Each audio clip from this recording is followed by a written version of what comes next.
خدا کے دین کی خدمت کا ایک انمول ادارہ ہے، ادارہ رہبر انسانیت تو سب کو پیارا ہے، ادارہ رہبر۔ خدا نے ذہن میں ڈال دیا کہ آپ عورتیں میک اپ اس طریقے سے کر رہی ہے۔ ابھی 4 یا 5 دن پہلے باقاعدہ میں بھساور شہر میں نکاح پڑھانے گیا تو 5 بجے تک کے مولانا کو بیان شروع کرنے نے کہا تک نکاح نہیں ہوا تو کہا کہ دلہن بیوٹی پارلر میں ہے۔ وکیل اور گواہ دستخط لینے کے لیے کہاں گئے؟ ارے بولو مولانا مصباح صاحب کہاں گئے؟ بیوٹی پارلر میں۔ تو وکیل اور گواہ دستخط لینے خالی بولو نا۔ اب جیسے میں گیا تو لوگ کہنے لگے کہ مفتی صاحب دستخط لا رہے ہیں دلہن کی بیوٹی پارلر میں سے جب تک کہ آپ تھوڑا بیان کر دیں۔ سمجھا؟ تو دلہن کہیں گے بیوٹی پارلر میں۔ اب آپ دیکھیں اس پر سے مجھے یاد آ گیا کہ آپ دیکھیں کہ اب وہ میں نے پتہ کرا کہ میک اپ کتنے کا کر کے آئی تو پتہ چلا کہ میک اپ ہوا تھا 47,000 کا۔ کتنے کا ہوا؟ اب دیکھو سنو میری بہنوں کتنی پیاری بات خدا نے بیان بنا دیا۔ اب میک اپ ہوا 47,000 کا۔ اب دیکھو یہ اس میں کچھ بوڑھی عورتیں بھی ہو سکتا ہے میری بات کو سن رہی ہوگی۔ مولانا آپ لوگ جانتے ہیں آپ گزر گئے آپ بوڑھے ہیں۔ ایک زمانہ تھا کہ جس دن شادی ہوتی تھی مولانا امتیاز صاحب جس دن شادی ہوتی تھی تو دلہا دلہن باقاعدہ نمازیں پڑھتے تھے۔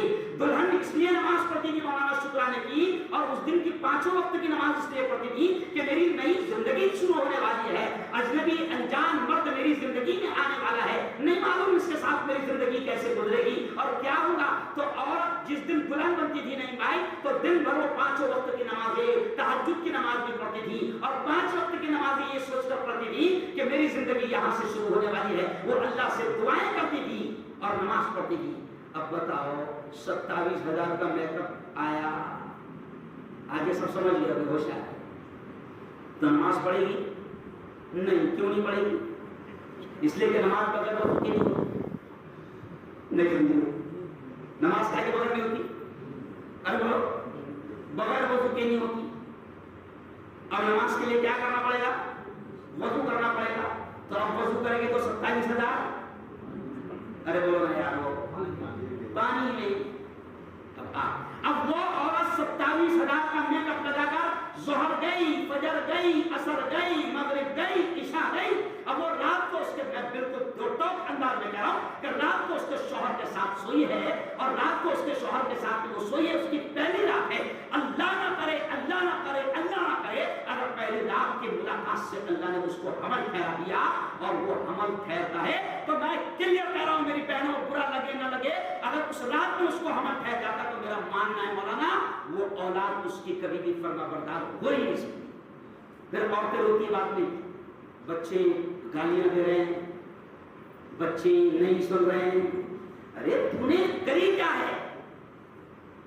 تو نے تیری پہلی رات میں تو نے اس دن نماز نہیں پڑھی تھی، تو نے خدا کو یاد نہیں کیا تھا، تو نے شکرانہ بھی نکاح کا نہیں پڑھا تھا، تو نے توبہ بھی نہیں کی تھی، اللہ سے تو نے مانگا بھی نہیں تھا۔ ارے ہمارا نبی تو وہ نبی ہے کہ جس نے ہم کو پہلی ملاقات کے وقت بھی طریقہ بتایا تھا اور دعا سکھائی تھی اور نبی نے یہ کہا تھا کہ اگر تم یہ عمل کرو گے تو عورتوں نبی نے یہ کہا تھا کہ اگر تم یہ عمل کرو گے تو تمہاری نسلوں اور تمہارے پیٹ اور تمہارے کوٹ سے پیدا ہونے والی اولاد اللہ کی ولی اور تمہاری نیک اولاد ہوگی جو زندگی میں تمہاری خدمت کرے گی۔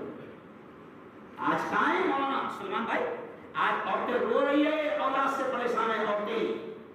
ابھی مجھے ایک فون آیا صبح یو کے سے فون آیا، ایک بیٹا ہے مفتی صاحب، ایک بیٹا ہے مفتی صاحب، ایک بیٹا ہے۔ میں یہاں لوگوں کے گھروں میں برتن مانجتی ہوں اور یہاں پر میں کپڑے سی کر یہاں پر میں کسی طریقے سے خرچ چلاتی ہوں، لیکن وہ ایک بیٹا بھی مجھے گالیاں دیتا ہے اور وقت پڑا تو کبھی مجھے مار بھی دیتا ہے۔ مفتی صاحب دعا کرو کہ میری اولاد نیک اور فرما بردار بن جائے۔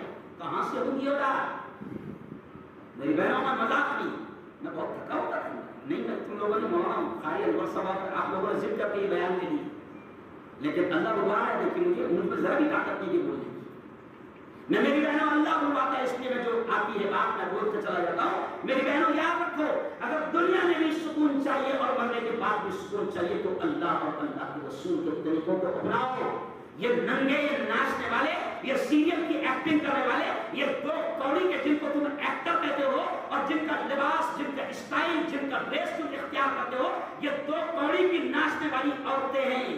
ممبئی میں میں نے ان سے کہا، جب میرا بیان ممبئی میں فلم انڈسٹری میں ہوا اور ساری ناچنے جانے والی عورتیں میرے سامنے بیٹھی تھی، تو میں نے ان سے کہا کہ لوگ تم کو اسٹار کہتے ہیں، ہماری عورتیں تمہارا ڈریس اختیار کرتی ہے، جو تم نے سیریل میں لباس پہنا وہ سیریل والا لباس ہماری عورتیں پہنتی ہے، اور تم کو ہیروئن کہتی ہے، تم کو اسٹار مانتی ہے، تمہارا طریقہ اختیار کرتی ہے، تمہاری اسٹائل اختیار کرتی ہے۔ میں نے کہا کہ تم ہمارے لیے ہیرو نہیں ہو، ہمارے ہیرو تو ہے جناب محمد مصطفیٰ صلی اللہ علیہ وسلم، اور ہماری عورتوں کے لیے اگر کوئی نمونہ ہے تو وہ حضرت فاطمہ ہے، جو جنت کی عورتوں کی سردار ہے۔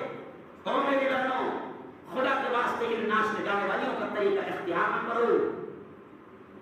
یاد رکھو، اگر زندگی میں سکون چاہتے ہو، اور یہ بھی سن لو، سکون بنگلوں میں نہیں ملے گا، سکون شاندار ماربل کے بیڈ روم میں نہیں ملے گا، سکون کروڑوں کے فلیٹ میں نہیں ملے گا، سکون بڑی بڑی گاڑیوں میں نہیں ملے گا۔ اگر اللہ اور اللہ کے رسول کی مان پر چلو گی تو سکون تمہیں مٹی کے مکان اور چھوٹے سے ون روم کچن کے فلیٹ میں ملے گا۔ یاد رکھو ذرا یہ جملہ، ورنہ میں تجربے کی بات کر رہا ہوں کہ میں نے کروڑ پتیوں کو ہمارے قدموں میں بیٹھ کر روتے ہوئے دیکھا ہے۔ سکون نہیں، پریشان ہے، سکون نہیں۔ یاد رکھیں، تو میں میری بہنوں سے کہہ رہا ہوں کہ تو اللہ نے بھی کہا، کیا کہا کہ اپنے آپ کو بچاؤ۔ ادارہ رہے برے انسانیت تو سب کو پیار